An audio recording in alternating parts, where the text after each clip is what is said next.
Picture a Roman senator standing in a temple, pouring wine onto an altar, asking Jupiter for guidance before a vote. And now, picture that same senator an hour later writing in a private letter that the whole ritual is theater for the masses. Both of these men existed, and sometimes in the very same person. As I read through the sources on this, I was genuinely stunned by how complicated Roman belief actually was. We tend to imagine that ancient religion as something everyone simply accepted without questioning, but the reality, in my view, is far stranger and far more familiar to anyone living today than you would expect. To understand Roman religion, we have to go back before Rome was even Rome, long before the Republic, before the Senate, before any of the figures we usually talk about. Central Italy was dominated by the Etruscans, and the Etruscans had an enormously sophisticated religious system built around something called the Disciplina Etrusca, a body of sacred knowledge passed down through specially trained priests. They believed that gods communicated through specific readable signs, the flight pattern of birds, the shape of lightning, most famously the condition of an animal's liver after sacrifice, a practice called haruspice. Early Rome, still a relatively small settlement at this point, absorbed huge amount of this directly from its Etruscan neighbors, the toga, certain religious offices, the entire practice of reading omens from animal organs. Even some of Rome's early kings were, according to tradition, Etruscans themselves. Rome did not invent its religious framework from nothing. It inherited a working system, then built on top of it for the next 1,000 years. As Rome grew and came into closer contact with the Greek world, something else happened, a process historians usually call syncretism. Rome already had its own native gods, tied closely to specific functions. Vesta, for example, guarded the earth and home. Janus watched over doorways and new beginnings. Mars originally was less a war god in the dramatic Greek sense and more closely tied to agricultural protection and the safety of the state. And when Rome encountered Greek mythology, it did not simply discard its own gods, it mapped them onto the Greek pantheon instead. Jupiter became the functional equivalent of Zeus, Mars absorbed much of Ares' character, Venus took on Aphrodite's mythology almost completely, and in my view, this tells you something important right away. Roman religion was never static or sacred in an untouchable sense. It was constantly being merged, adjusted, and reorganized to absorb whatever worked. And now here is where it gets genuinely complicated, and where the senator from the beginning of this video comes back in. Roman religion was first and foremost a civic and political institution. The official priesthoods, the augurs who read omens, the pontiffs who managed sacred law, these were not separate from political life. They were political life.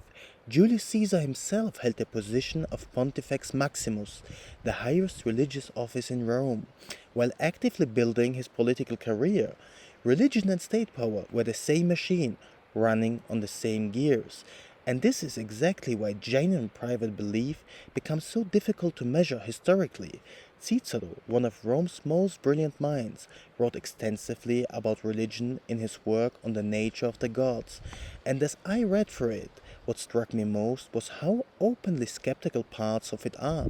Cicero, through different characters in his dialogue, seriously entertains the idea that augury and divination might be little more than tools for controlling public behavior, even while acknowledging religion's necessity for holding society together.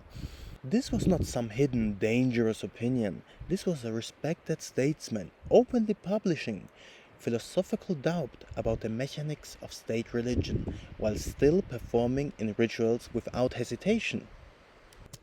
And this brings us to one of the most quietly remarkable things about Roman religious culture, in my view, its tolerance for genuine doubt, as long as public ritual continued uninterrupted. The historian Polybus, writing roughly 2 centuries before Cicero, made an observation that I find almost shockingly direct for an ancient source.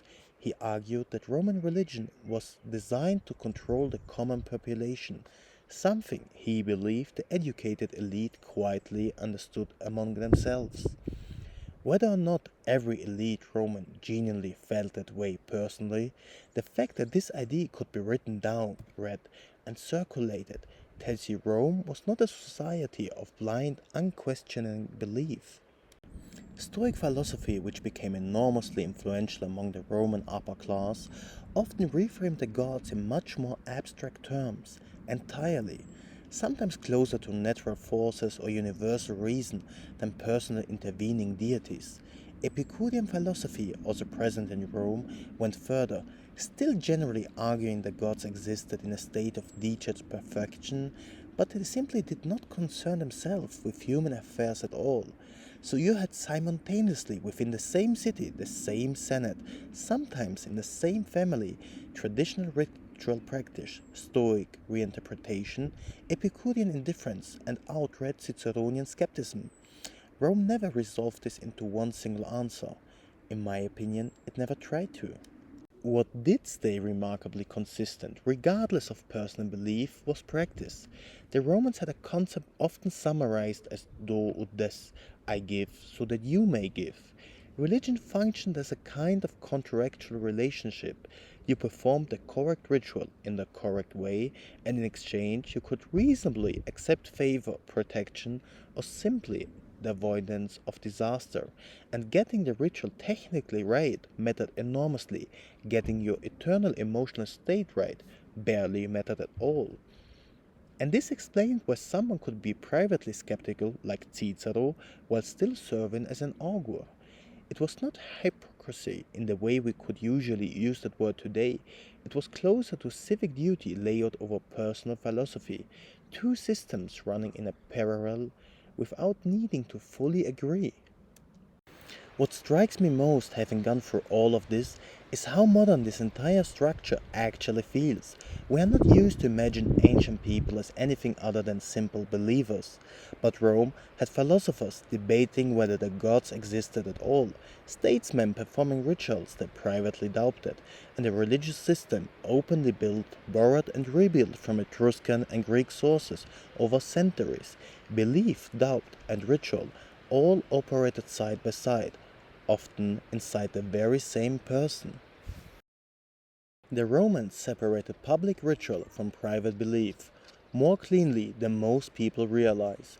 Do you think that separation still exists today in how people perform tradition versus what they privately believe? Let me know in the comments. Did Romans actually believe in their gods? Some clearly did, completely and sincerely. Some clearly did not, and said so in writings that had survived 2000 years. Most, in my view, lived somewhere in the space between those two answers. The same space most people still occupy today. Rome never needed everyone to believe the same thing. It only needed everyone to show up for the ritual.